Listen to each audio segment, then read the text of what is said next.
Voici un documentaire avec mes premières découvertes de Gallimard Jeunesse, le loup. Le loup. Il est difficile de compter les loups en observant leurs empreintes, car chacun pose sa patte dans la trace du loup précédent. Ses dents sont longues et acérées.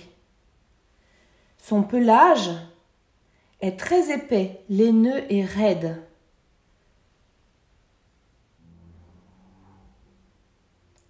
Certaines nuits de pleine lune, les loups se mettent à hurler pour se repérer les uns les autres et délimiter leur territoire. Le loup n'est pas un animal méchant comme on l'a toujours dit. On en trouve encore, notamment en Italie, en Espagne, au Canada. Pour se faire comprendre, les loups changent d'attitude. Ils peuvent être calmes, méfiants, en alerte, la queue en l'air, menaçants, toujours la queue en l'air, dominés, la queue rentrée, ou soumis, allongés, les pattes en l'air. Voici la louve et le loup dominant.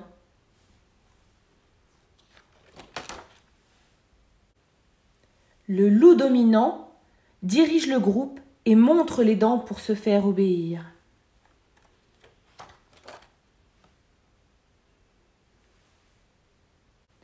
En signe d'amitié, le mâle et la femelle s'embrassent contre le nez, nez à nez.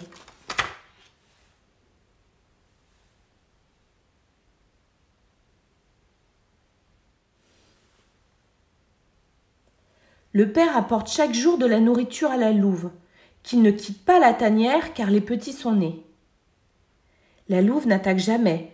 Grogner et montrer les dents ne sont que des menaces. Elle monte la garde à l'entrée. Les 4 ou 5 petits restent à l'abri jusqu'à l'âge de 2 mois. Serrés les uns contre les autres, ils sont bien au chaud dans leur tanière. En cas de danger, la mère emmène les louveteaux dans un lieu plus sûr, en les portant délicatement par la peau du cou.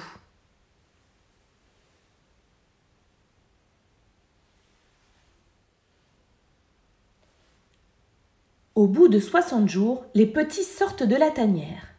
Ils passent leur temps à téter, à jouer et dormir sous les premiers rayons de soleil.